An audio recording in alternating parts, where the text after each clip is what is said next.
Envision yourself facing a crucial decision. You can either seclude yourself in a quiet room for 15 minutes with only your thoughts for company, or you can activate a device that delivers a painful electric shock. What would you opt for if you're among the 67% of American males surveyed in a pivotal University of Virginia investigation? You'd choose the shock over introspection. One participant even endured 190 shocks rather than simply sitting in silence. We seemingly prefer physical discomfort to confronting our true selves. We harbor a deep dislike for who we inherently are. Yet, here's the astonishing part. History's greatest intellects, from Albert Einstein to Nikola Tesla, from Bill Gates to Warren Buffett, all grasped a profound truth that the majority of people actively sidestep. Arthur Schopenhauer, the 19th century German philosopher, articulated it perfectly. A man can truly be himself only when he is alone, and if he does not cherish solitude, he will not cherish freedom. For it is only in his solitary moments that he achieves genuine liberation. Indeed, many are so dependent on external stimuli that they won't even endure the initial 5 minutes of this presentation. They will navigate away the instant their minds seek further engagement. But you are unlike most. You will persevere through the entire 20 minutes to understand why solitude is absolutely vital for any man aspiring to unlock his full potential. Schopenhauer recounted a fable that flawlessly encapsulates the human predicament. Imagine a group of porcupines on a frigid winter day. They gather closely for warmth, but their sharp quills inflict pain, so they scatter. However, they soon grow cold again, prompting them to reconvene, only to wound each other once more. This cycle persists until they discover the optimal distance, close enough for comfort, yet far enough to avoid injury. This is what Schopenhauer termed the porcupine dilemma, and it illuminates the complexities of modern relationships. We yearn for connection, but the closer we draw, the more our flaws, needs, and expectations cause distress. Consequently, we settle for what Schopenhauer identified as politeness and good manners. A secure, sanitized distance that offers sufficient warmth but obstructs genuine intimacy. Does this resonate? Consider your recent relationships. How many disputes arose from excessive proximity? How often did you retreat to your phone, your work, or your hobbies merely to create space? Contemporary neuroscience corroborates this. Researchers at McGill University discovered that the brains of lonely individuals exhibit heightened sensitivity to social threats, leading them to perceive neutral interactions as hostile. But here's what Schopenhauer recognized, which most people fail to grasp. The issue isn't other individuals. The problem is our inability to be alone. We are so desperate to evade ourselves that we accept superficial connections over authentic solitude. Traverse any American suburb and you'll encounter them. Man caves, basements and garages transformed into bastions of male identity, complete with large televisions, leather recliners, sports memorabilia, and an implicit "no women allowed" ambiance. The man cave industry generates billions, and television programs such as DIY networks _5_ have commodified male solitude. Yet, here's the intriguing revelation. Modern sociological research indicates that man caves are less about masculinity and more about emotional self-regulation. Dr. Miriam Barrick-Cheville's study, _7_, revealed that these spaces enable men to express their individuality, unwind, and even contemplate their life objectives away from professional and domestic obligations. The man cave represents America's rough interpretation of Schopenhauer's concept, an attempt to carve out a space for genuine selfhood. However, most man caves fall short of their deeper objective because they are designed for diversion, not deep thought. They are filled with screens, gadgets, and noise, everything except the one element that would truly assist: silence. Schopenhauer, observing a typical man cave, would likely perceive a grown man apprehensive of his own mind, surrounding himself with distractions to avoid the essential task of self-discovery. The beer fridge and gaming console are not instruments for personal growth. They are impediments to it. Modern neuroscience has validated Schopenhauer's insights in ways he could never have foreseen. When we are alone and devoid of external stimulation, something extraordinary occurs in our brains. The default mode network, DMN, activates.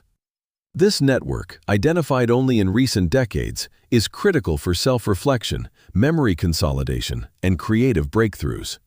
Studies published in Nature Reviews Neuroscience demonstrate that the DMN is most active during what researchers term rest periods, moments when our attention is not directed toward the external world. This is precisely when our brains consolidate memories, process emotions, and forge connections between disparate ideas. It is, literally, when innovative thinking emerges. Einstein instinctively understood this phenomenon.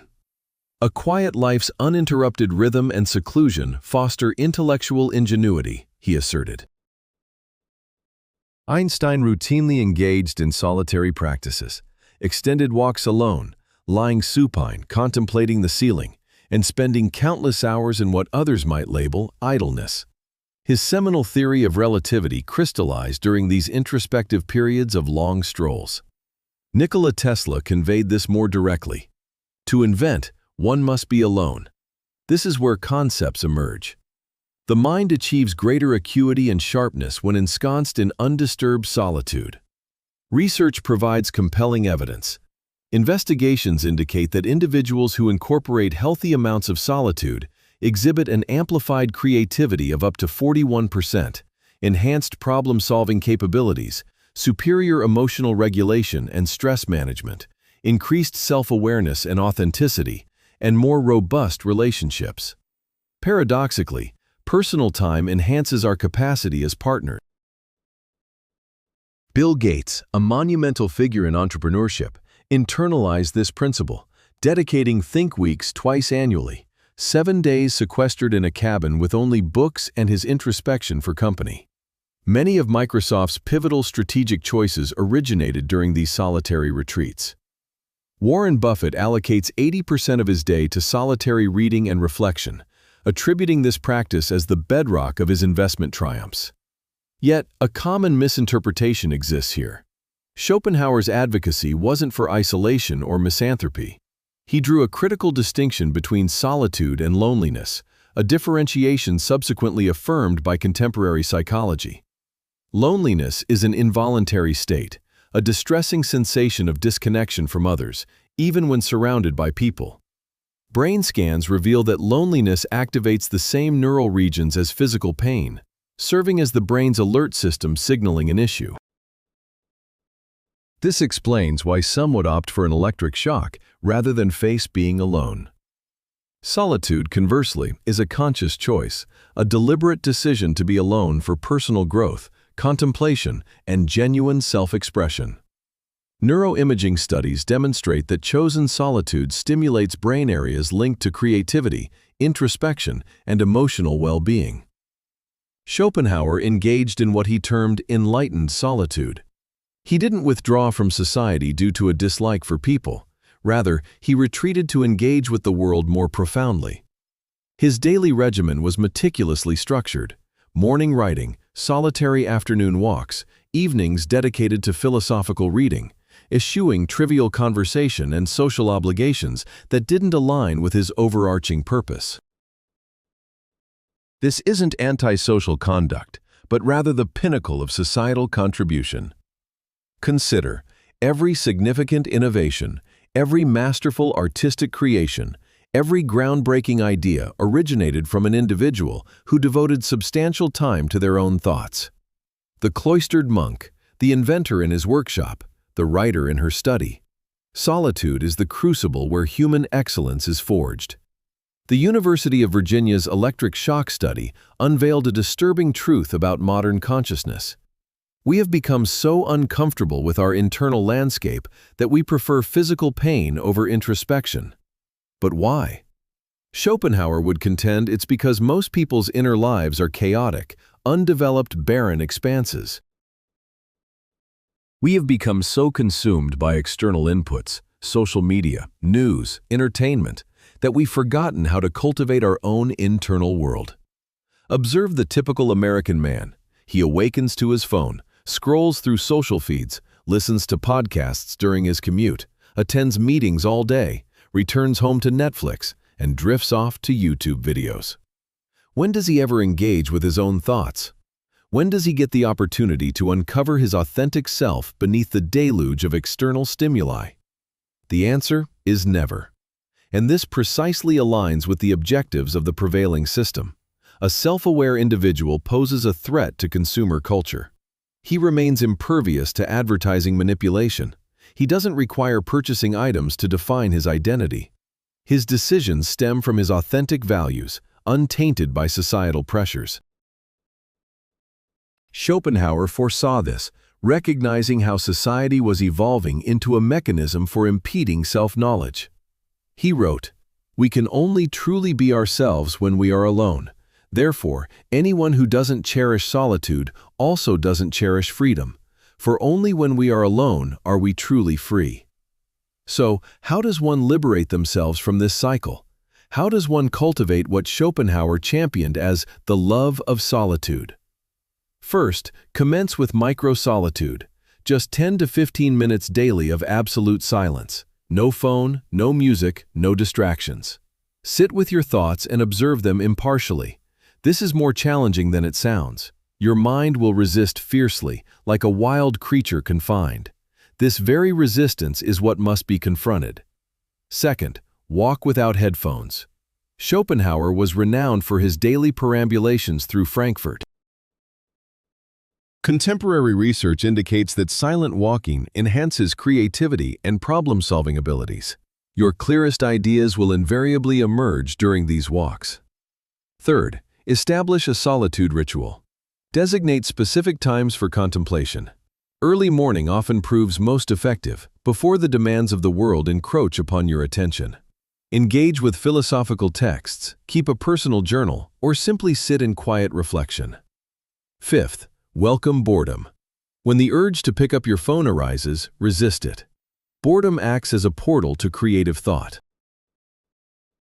It signifies your mind's readiness to generate new ideas. Avoid cutting this process short with artificial distractions. Sixth, study the great thinkers. Immerse yourself in the works of Schopenhauer, Thoreau, and Marcus Aurelius. Observe how prominent intellects throughout history harness solitude for personal development. You're not just being withdrawn, you're participating in a legacy of human excellence.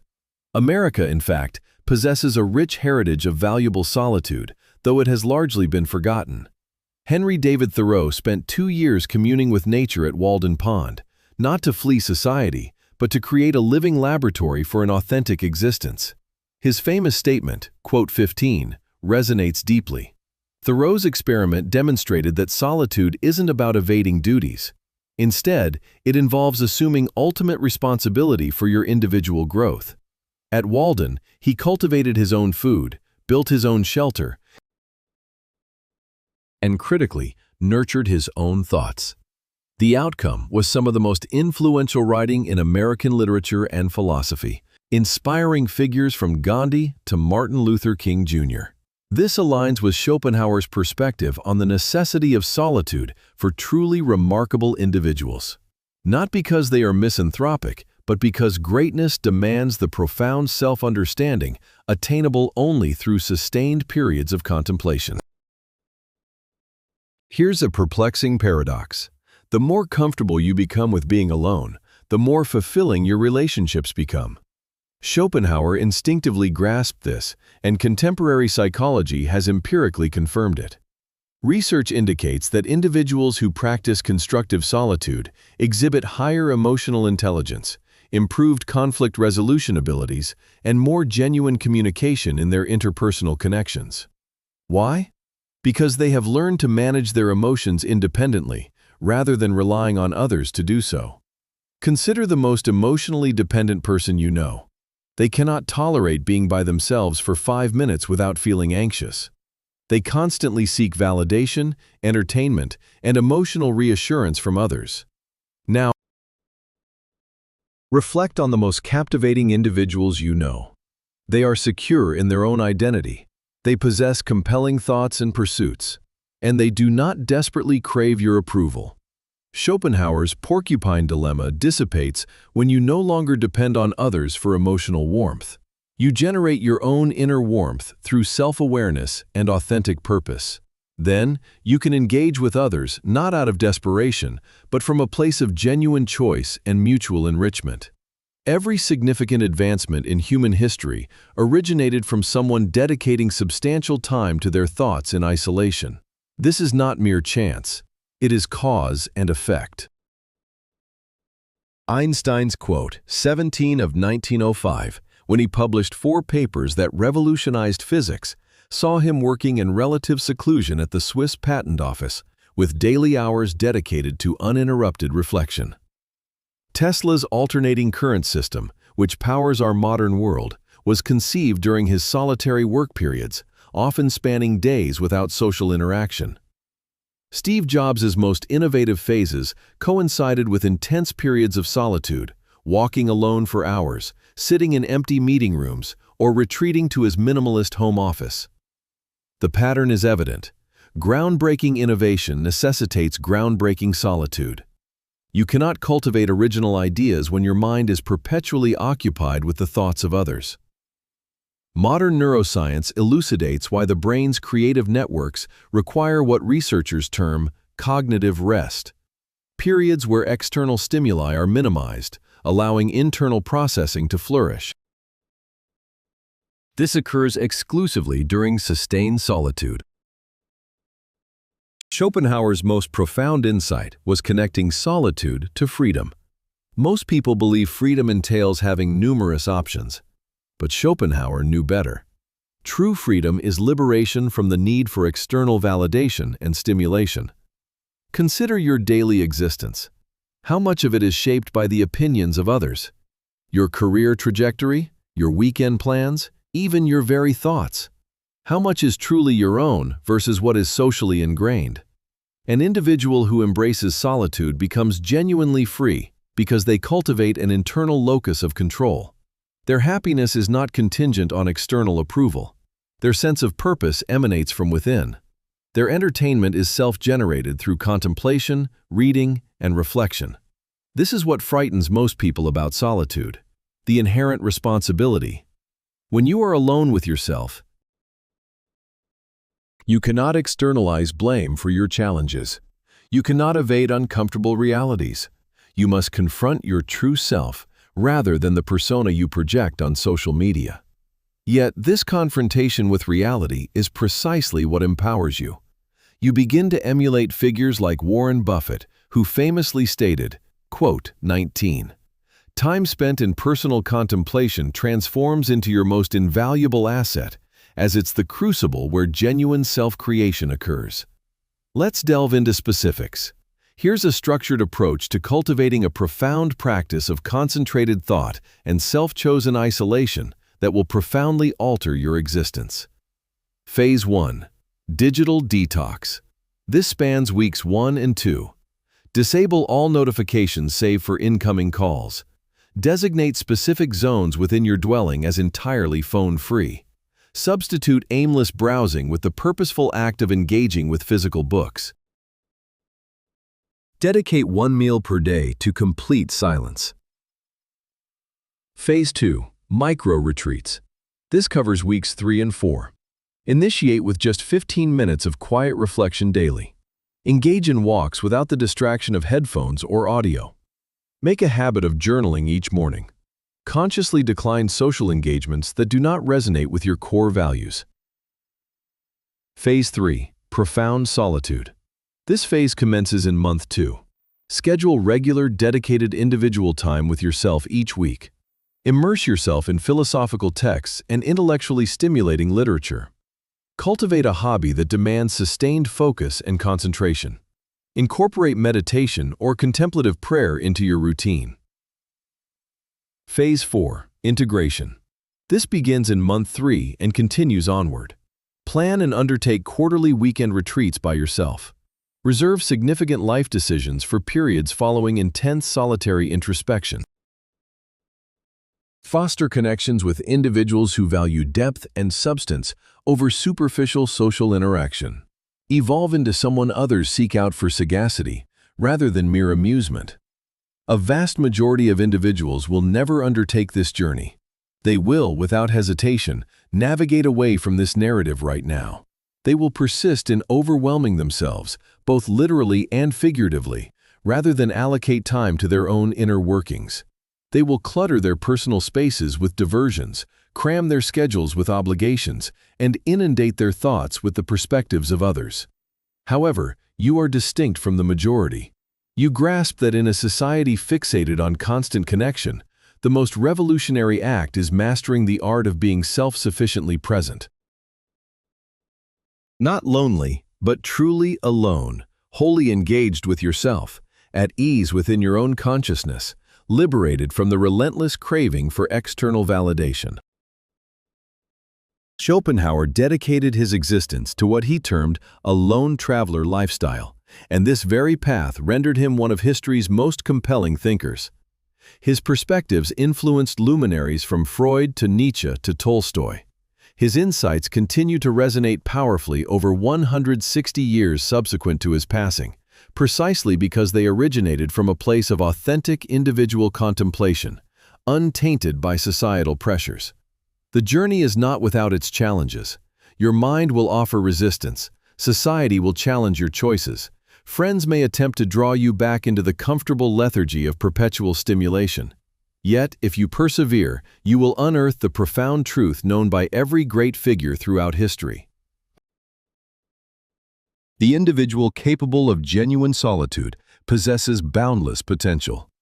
Your mental clarity will sharpen, your judgments will gain wisdom, your relationships will deepen, your endeavors will acquire greater significance. Your life will unequivocally become your own. As Schopenhauer penned, quote, 21, "The pertinent question isn't whether you require solitude, it's whether you possess the fortitude to embrace it.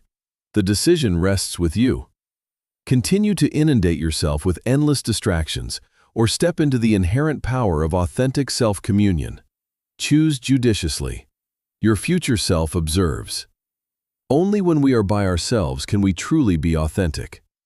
Therefore, anyone who desires true freedom should not shun solitude, for it is solely within solitude that we are genuinely unfettered."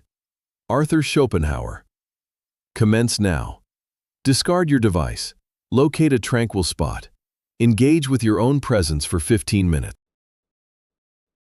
Uncover the essence of being truly unattached and genuinely liberated.